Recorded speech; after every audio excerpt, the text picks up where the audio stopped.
Okay, good morning everyone. My name is Ben.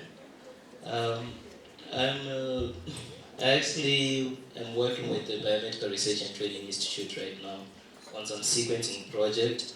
I did my Masters of Philosophy in Medicine with the University of Zimbabwe. And I'm in the process of starting my PhD with the University of KwaZulu-Natal in South Africa, Durban. Um, I don't think I have much to say about myself, except that. So, on behalf of my colleagues here, I'm going to be presenting on a validation of an HIV drug resistance testing method that we did using samples from second-line treatment failures. So, just to give you a background, antiretroviral therapy has been rolled out extensively here in Zimbabwe over the years, but there hasn't been any drug resistance testing that has been happening. And this is mainly because of the infrastructure that is required, and of course the cost of doing the genotypic testing. And right now I think genotypic testing costs anything between $600 to $700 here in Zimbabwe, which is quite expensive for the majority of the Zimbabweans. So what we did is we developed local sequencing capacity, and by comparing genotypes that we developed here with sequencing in California, so we'd have our sequences, would do our extractions here in Zimbabwe, prepare amplicon, split the amplicon, sequence part of it here and send the rest to California. So what we actually did is we obtained 28 remnant plasma samples from patients' viral loads, and we used that sample to test for drug resistance in patients that were failing second-line therapy. And we used a published method that was published last year in the Journal of Visualized Experiments by the Southern African Treatment and Resistance Network. So what we actually did is we got the plasma samples, which we pelleted so that we would have a good virus to start with. Then we extracted using a pure link viral RNA DNA extraction kit, which is part of what is provided by the certain is a certain reagent collaboration with Life Technologies. And we do nested PCR using platinum tap, and what we're targeting is a 1.32 kb fragment of the HIV-1 pol gene. So it included the protease gene and the reverse transcriptase gene, and we're looking at regions that have non-drug resistant mutations according to the International AIDS Society. So once we had our amplicon, we would purify it and sequence it on an ABI 3130 genetic analyzer, which we got here in Zimbabwe, courtesy of Prof. Kensington. And we would then compare our in-house sequences with the sequences that were being generated in California, as this was our virology quality assurance. And of course, maybe not of course, but we used the Stanford HIV drug resistance database to be able to tell which mutations were actually present in these samples. And I might want to state that we used the same database. So here in Zimbabwe, we would do our own process and use this database to figure out which mutations are there, and they use the same database in Stanford. So just to walk you through the flow of the work that we're doing, we'll start with an RNA extraction, we'll do reverse transcription PCR and nested PCR, then geoelectrophoresis to confirm that we actually amplified the region of interest.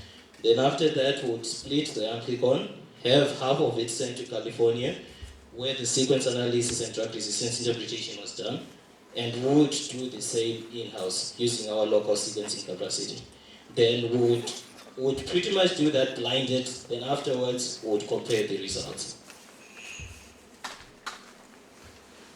So just to show you the kind of patients we're looking at, there were 16 males and 12 females. The median age is about 20 years, and their viral loads, we had a median of about 4.7 log 10 copies per mil, and they were pretty much treatment experienced patients. The majority of our patients were on tenofovir, lamivudine, atazanavir, ritonavir. And a couple were also on maybe abacavir 3GC with atazanavir or lopinavir boosted ritonavir. So we managed to obtain 28 samples, and from those, 26 were successfully amplified in our lab.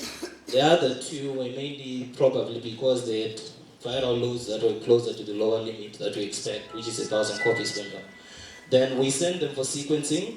24 actually sequenced at Stanford and, let me say, in California.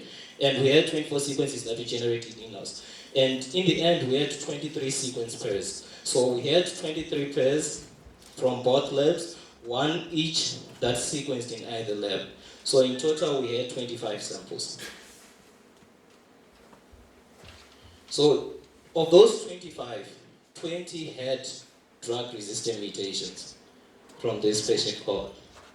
Okay. And 18 had reverse transcriptase mutations, and the most common were the K103N, Y181C, G190A, the M184V, the usual suspects. There are about 6 that had major PI mutations, and there are some that had minor mutations. In all, there were 11 of them, but you see that most minor mutations don't really confer any resistance to the drugs that we're currently using. And 23 samples were successfully genotyped. From those 23, 19 had drug-resistant mutations, while 6 had discordant results. So the main reason why we're doing all this is we wanted to get comparable results from the same patient sample from what we're doing here and what is done in California. And we pretty much got comparable results. As you can see, there was no statistically significant difference between the genotypes that we developed here and what was done in Stanford.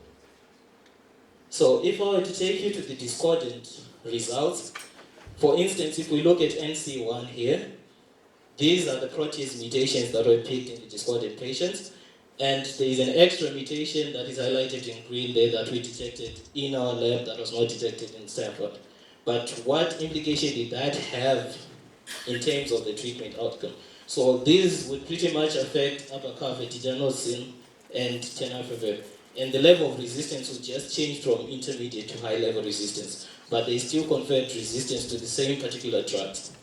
And if you were to look at the rest of the protease results, we detected extra mutations in our sequences that were not detected there, and partly some of them were mixtures. And it could be due to base calling differences and things like that. And if you were to look at the reverse transcriptase mutations, the extra mutations that were detected in one of the commercial sequences in NC28, and that we didn't detect in our lab, but again, it only caused a minimal change in ribavirin resistance. So it changed from high to intermediate. There is one patient in particular, NC22, who had this M184V mutation. They were pretty much susceptible, so the S means that the virus is still susceptible to the drug, and H is high level, low level, potential low level, and high level resistance. And from that, we can see that just that one mutation at times can cause a high level resistance to particular drugs. So we went a step further and did phylogenetic tree analysis. My tree doesn't look that good in terms of the characters, but what we saw is that all of our sequences actually clustered together. So these are two sequences. One is named SFD and the other is Harari, and they cluster together, which is what we expected because they are coming from the same patient isolate. And all our sequences clustered with the reference subtype C because we predominantly have HIV-1C in this place. So this is pretty much what we expected, and we got the results that would make us confident that there was no simple contamination, and we're getting pretty much good sequences from our sequencing facility.